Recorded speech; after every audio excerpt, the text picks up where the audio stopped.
6番線から品川行き発車いたします。遅れておりました12時15分発品川行きまもなく発車いたします。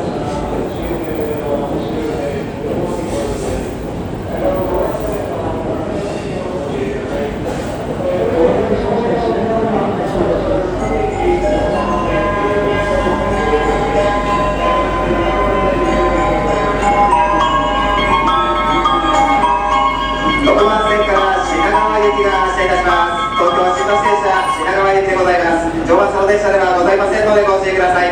品川行きが発車いたします。ドアが閉まります。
この列車は15両です。